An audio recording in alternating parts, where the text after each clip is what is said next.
প্রতিটা মানুষের জীবনে হাজারো রকমের শখ থাকে, স্বপ্ন থাকে। হয়তো এক জীবনে সবগুলো পূরণ হয় না, কিন্তু কিছু কিছু তো হয়। প্রতিটা মানুষের মতো আমারও একটা শখ আছে। আমার ছোট্ট একটা বাড়ি হবে, সুন্দর একটা ছোট্ট একটা সুখের নীড় হবে, যে বাড়িটার চারপাশে থাকবে রং বেরঙের ফুলের গাছ, সুন্দর করে সাজানো থাকবে বাড়িটা।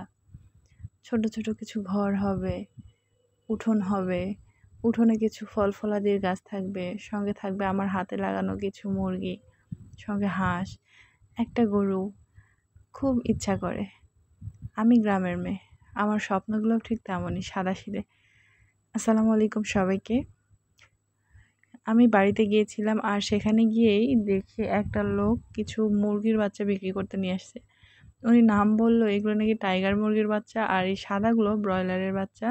তার সঙ্গে আরও একটা বললো যে হাঁসা না কি যেন মুরগির বাচ্চা। যাই হোক, সেটা বড় ব্যাপার না। বড় ব্যাপার হচ্ছে যে এই মুরগির বাচ্চাগুলো দেখে আমার যে এতটা শখ লাগছে আর এত ভালো লাগছে, কি বলবো। আমার তো মন চাইতেছিল সবগুলো আমি নিজের কাছে রেখে দিই, কিন্তু আমি এখন যে পরিস্থিতিতে থাকি বা যে বাসায় থাকি, সেখানে এগুলো আমার পক্ষে নেওয়া পসিবল না।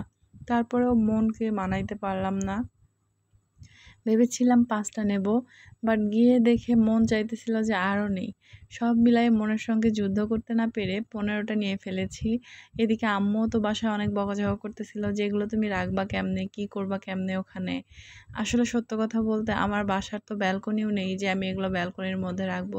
তারপরেও নিজের মনকে বুঝাইতে পারলাম না যে না, ব্যালকনি নেই, হবে না, এমনটা বুঝাই উঠতে পারলাম না। মনের ইচ্ছা তাই নিয়ে ফেললাম। মনের সঙ্গে আর দ্বন্দ্ব না বাড়ায় আমি 15টা বাচ্চা নিয়ে নিয়েছি। এগুলো খুব আমার শখের জিনিস, এক কথায় বলতে পারেন। নিয়ে একদম আমি এই খাঁচাটার মধ্যে করে নিয়ে আসছি। এটা যে কিসের খাঁচা আমি জানি না, হয়তো ফলমূল নিয়ে আসি করে। তো এটা বাড়িতে ছিল, আম্মু এটাতে করেই দিয়েছে। আর ভাবছি যে একটা পাখির খাঁচাগুলো নিয়ে আসবো, যেটার মধ্যে রেখে এগুলোকে পালবো পাখির মতো করে, অনেক শখ করে যত্ন করে, আমার নিজের সন্তানের মতো করে। এগুলো দেখতে কি মাসুম, কি কিউট চেহারা, সত্যি এতটা যে ভালো লাগতেছিল কি বলবো। আর এগুলোর প্রত্যেকটার দাম নিয়েছে পার পিস 30 টাকা করে। যে ভাইয়া নিয়েছিল উনি চেয়েছিল 40 টাকা করে, বাট 30 টাকা করে পরবর্তীতে উনি দিয়েছে। দেখেন, যে কারো শখ লাগবে যে এত সুন্দর দেখতে। সেদিন নিয়ে এসে আমি রাতে রেখে দিয়েছিলাম, রাতে একটু চাল দিয়েছিলাম। উনি বলেছে যে এগুলোকে চাল 4-5 দিন খাওয়ানোর পর ফিড খাওয়াইতে, বাট আমার ইচ্ছা আমি দেশি মুরগির মতো করেই বড় করব। জানি না আল্লাহ এদের হায়াত কতদিন রাখছে আর আমার কাছে আমি কতদিন রাখতে পারবো, বাট তারপরেও শখের জিনিস তো, তাই নিয়ে এসে আগলায় রাখার চেষ্টা করতেছি। আর সকালবেলা উঠে এদেরকে নিয়ে গিয়ে ছাদের মধ্যে একটু কিছুক্ষণের জন্য ছেড়ে দিয়েছিলাম, দিয়ে একটু চাল দিয়েছিলাম খেতে, সঙ্গে একটা বাটিতে করে একটু পানিও দিয়েছিলাম। আর এই মুরগির বাচ্চাগুলো প্রচুর পরিমাণ পানি খায়, এদেরকে খাবার দেওয়ার সময় সময় পানিও দিতে হয়, কারণ এদের পিপাসা অনেক বেশি। তো বেশ কিছুক্ষণ ওখানে ওরা ছাদের মধ্যে খেলাধুলা করতেছিল। ছাড়া পেয়ে মনে হচ্ছিল ওরা যেন অনেকটা আনন্দ পেয়েছে। আর সারা রাত তো বন্দি ছিল, আর যিনি বিক্রি করতে নিয়ে এসেছিলেন উনিও তো এদেরকে বন্দি অবস্থায় রেখেছিলেন। আর এদিকে আমি একটা মুরগির বাচ্চাকে হাতের মধ্যে চাল নিয়ে খাওয়াইতেছিলাম। ওরা চাল কি খাবে, আমার হাতটায় ঠোকর দিতেছিল। আর এদিকে আমার ছোট্ট মেয়েটা দেখতেছিল, সে অনেক খুশি হইতেছিল এগুলোকে দেখে, বাট ধরার সাহস পাইতেছিল না, ভয় পাইতেছিল। যাই হোক, আমার শখের জিনিসগুলোর মধ্যেও এটাও একটা। আমার মেয়েরা দেখে খুব খুশি হয়েছে, বিশেষ করে আমার বড় মেয়ে, ও অনেক বেশি পছন্দ করেছে। ও বলেছে যে মা আমরা নিয়ে যাই, ওরও এগুলো অনেক বেশি ভালো লাগে। আর আমি তো বললামই আমি গ্রামের মেয়ে, তাই আমার কাছে এই জিনিসগুলো অনেক বেশি ভালো লাগে। ইনশাআল্লাহ আল্লাহ যদি কখনো তৌফিক দান করে তাহলে নিজের একটা বাড়ি করব, ছোট্ট একটা সুখের নীড় গড়ব। আর তারই একপাশে ছোট্ট একটা ঘর বানাবো টিনের, যেই ঘরটাতে এই মুরগিগুলোকে রাখবো। শুধু এইগুলো না, আরও কিছু দেশি মুরগি লাগাবো।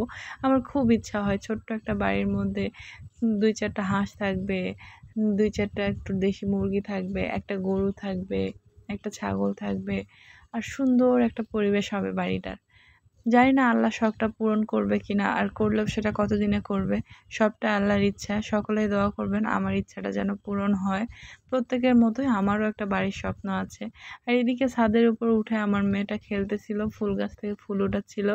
এখন মাশাআল্লাহ একা একা হাঁটতে শিখে গেছে, সুন্দর করে হাঁটে, একটু করে পড়ে যাইতে নেয়, তারপর আবার হাঁটে।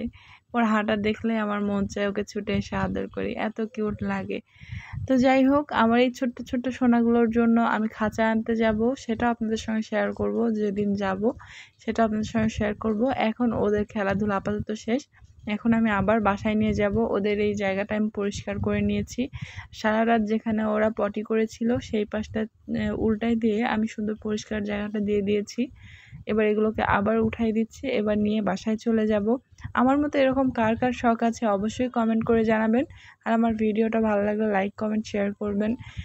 আমার এই ভিডিওগুলো যাদের কাছে ভালো লাগে না তারা দয়া করে অ্যাভয়েড করবেন। আমি কাউকে জোর করে দেখতে বলিনি। দয়া করে ব্যাড কমেন্ট কেউ করবেন না। যাই হোক, এখনকার মতো বিদায় নিচ্ছি। দেখা হবে পরবর্তী কোনো ভিডিওতে। সবাই ভালো থাকবেন, সুস্থ থাকবেন, আমাদের জন্য দোয়া করবেন। এখনকার মতো আল্লাহ হাফেজ।